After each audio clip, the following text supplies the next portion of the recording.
Olá, você ligado no Notícias Agrícolas, eu sou o Guilherme Dorigatti. Nós damos sequência à nossa programação do Realidades da Safra, visitando as mais diferentes regiões do país para verificar o desenvolvimento das lavouras. E dessa vez a nossa parada vai ser no estado de Santa Catarina para acompanhar como é que estão as lavouras de trigo lá no estado nessa safra de inverno. Quem vai conversar com a gente sobre esse assunto é o João Rogério Alves, ele que é analista de socioeconomia da Epagri-Cepa, já está aqui conosco por vídeo. Então seja muito bem-vindo, João, é um prazer tê-lo aqui no Notícias Agrícolas. O prazer é todo nosso, estou aqui para a gente bater um papo sobre trigo. João, nesse ano de 2021, a gente teve um aumento expressivo na área cultivada de trigo aí em Santa Catarina. Explica pra gente como é que se deu essa elevação e principalmente o que motivou o produtor catarinense a apostar mais nessa cultura nesse inverno. Ok. Desde maio até agora, nós temos tido um incremento, já são 3 meses, e a cada mês que passa na época de plantio, a gente teve um aumento significativo na área plantada. Nesse momento, a gente está registrando um aumento de 60% na área plantada. Isso é bastante significativo para Santa Catarina. A gente passa de 58 mil hectares, que foi cultivado na safra passada, para 93 mil hectares agora. Então, é um aumento bastante importante. Essa intenção do produtor em plantar mais trigo se deve, sobretudo, aos bons preços que vêm sendo praticados desde o ano passado, né? O produtor vem obtido uma boa rentabilidade.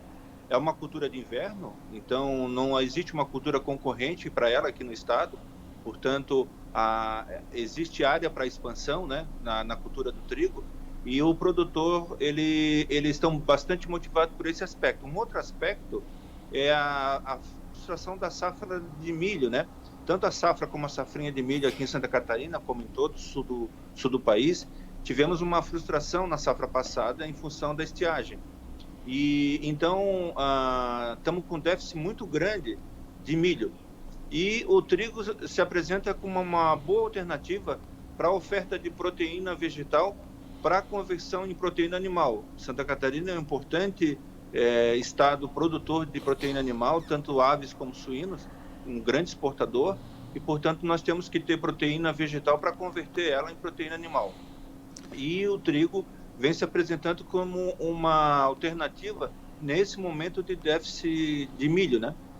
E aí, João, além desse aumento na área plantada que você comentou, pelo menos por enquanto as perspectivas de produção, de produtividade também são bastante positivas, as projeções são de grande crescimento nessas áreas também, né? Isso, a gente está com uma expectativa de um crescimento de 12% na produtividade média, né? O que é muito bom, passando de 2.400 na safra passada para 3.000 quilos por hectare nessa safra agora. Isso é bastante significativo. E aumento de área, com aumento de produtividade, a nossa expectativa é ter um aumento de produção na ordem de 79%, o que seria muito expressivo para o nosso estado. E boa parte dessa produção poderá ser convertida em proteína animal, né? Proteína para ração. É importante frisar que Santa Catarina sempre produziu trigo e ainda produz trigo para farinha.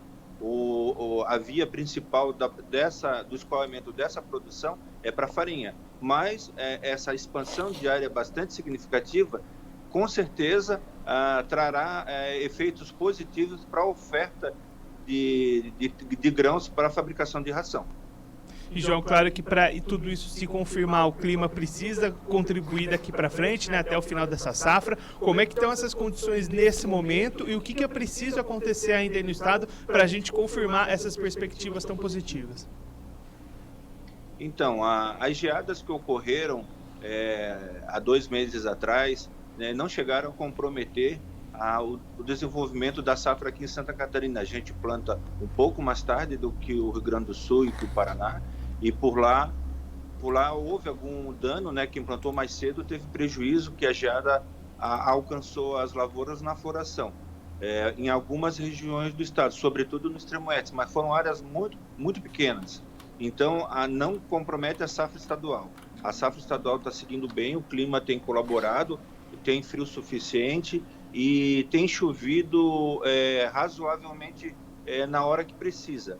a preocupação dos produtores é que não falte chuva nos momentos importantes, né? Que é na fase de germinação, na fase de floração e lá no enchimento de grão. Nessas 3 fases não pode ter muita restrição hídrica. Apesar de que o trigo não é uma planta muito exigente em água, mas não pode faltar água. Então a expectativa é que o clima colabore para que a gente alcance essas produtividades. Nesse momento agora, a gente tem relatos somente no extremo oeste, com um pouco de falta de chuva, mas tem 20 milímetros, 30 milímetros, 50 milímetros, tem chovido e tem sido suficiente para atender a demanda do trigo.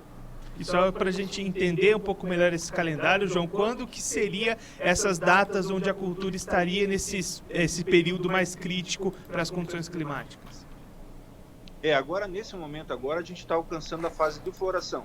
As culturas aqui no estado, em torno de 15%, já chegaram na fase de floração. Então, nesse momento agora, é importante que não falte chuva. E daqui mais uns 30 dias, a gente vai estar na fase de granação e enchimento de grão. Então, daqui a 30 dias, 30, 45 dias, não podemos ter déficits de chuvas significativos, né? Não quer dizer que vai faltar água, né? Então, a expectativa é que a gente tenha chuvas bem distribuídas, regulares, para que a gente possa não sofrer com a estiagem. É importante frisar que nós alertamos muitos produtores para fazer o escalonamento do plantio. Então, se o produtor vai plantar uma área, ele faça o escalonamento, não plante tudo na mesma data, com intervalo ali de uns 15 dias, para tentar fazer com que uma estratégia para que parte da sua produção não venha a sofrer com uma eventual déficit hídrico. E aí, João, você comentou lá atrás sobre os preços positivos que estimularam o produtor a apostar mais no trigo. Essas cotações seguem sendo positivas? A expectativa é de rentabilidade para o produtor catarinense nessa safra de trigo? Sim, apesar do aumento de custo de produção, a gente teve um aumento bastante significativo aí, na faixa de 30% a 40% de aumento no custo de produção, mas a relação de troca tem sido favorável. Esse aumento nas cotações do trigo, e também um outro aspecto importante de frisar é que o milho já está chegando a R$90 a saca, 90 e pouco, e isso tem puxado também o preço do trigo para cima. Então é um outro fator também, o preço do milho ajuda a puxar o preço do trigo para cima, né?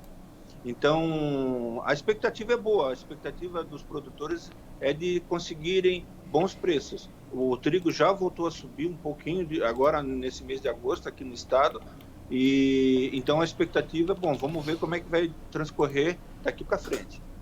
E aí, João, só para a gente finalizar, quando é que devem acontecer os trabalhos de colheita aí no estado?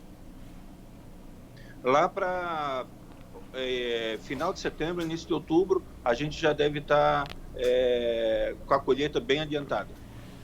João, muito obrigado pela sua participação, por ajudar a gente a compreender todo esse cenário para as lavouras aí no estado. Se você quiser deixar mais algum recado, alguma mensagem final para quem está acompanhando a gente, pode ficar à vontade. Não, a gente só espera que os produtores consigam vender bem, né, a sua produção. Está se começando a falar em venda futura, né, em algumas regiões. Então, o produto tem que ficar bastante atento na hora da comercialização para que consiga obter boa rentabilidade. É isso. João, mais uma vez, muito obrigado. A gente deixa aqui o convite para você voltar mais vezes. A gente seguir acompanhando como é que vai se desenvolver essa safra no estado. Muito obrigado. Tá ok, ficamos à disposição. Um abraço. Esse, o João Rogério Alves, ele que é analista de socioeconomia da Epagri-Cepa, conversou com a gente para mostrar como é que estão as lavouras de trigo lá no estado de Santa Catarina. O João destacando para a gente um aumento expressivo na área cultivada para essa safra 2021, aumento de 60% com relação à temporada passada. Isso muito em função do aumento do preço do trigo e também da escassez de milho lá no estado. As perdas das safras de milho foi muito grande, com isso abre esse espaço para o trigo que pode ser utilizado como alternativa nas rações dos animais que vão virar a proteína animal, os suínos, os frangos lá de Santa Catarina. Também perspectivas positivas até esse momento para a produtividade e para a produção. A expectativa é subir a produtividade média em 12% no estado, saindo de 2.400 quilos por hectare para 3.000 quilos por hectare, e juntando esse aumento de produtividade com o aumento do plantio, expectativa de uma produção 79% maior do que a safra passada lá no estado de Santa Catarina. Claro que para isso se confirmar, as condições climáticas têm que permanecer positivas até o final desse ciclo. O João destacando que nesse momento 15% das lavouras catarinenses estão no estado de floração, o restante entrando nesse momento, então é preciso que haja chuva nesse momento. Daqui 30 dias essas lavouras vão estar no enchimento de grãos, também vão precisar de mais chuvas, não pode ocorrer geadas nessas temporadas, nesse prazo, para ajudar a manutenção dessa boa perspectiva. E aí a colheita se iniciando no final de setembro, começo de outubro, muitas áreas já se iniciando esses trabalhos de colheita lá em Santa Catarina. Também boas perspectivas do lado dos preços, o João destacando que nesse último mês de agosto os preços voltaram a subir para o trigo lá no estado, a alta do milho ajuda a puxar esse trigo para cima também, e perspectivas muito positivas para a rentabilidade do produtor catarinense nessa safra de inverno, nessa cultura do trigo em 2021. Bom, eu fico por aqui, mas você que está acompanhando o Notícias Agrícolas, continue ligado que daqui a pouquinho a nossa programação está de volta. Participe das nossas mídias sociais, no Facebook, Notícias Agrícolas, no Instagram, @Notícias Agrícolas e em nosso Twitter, @Noteagri. E para assistir todos os vídeos, se inscreva no YouTube, na Twitch, no Notícias Agrícolas Oficial.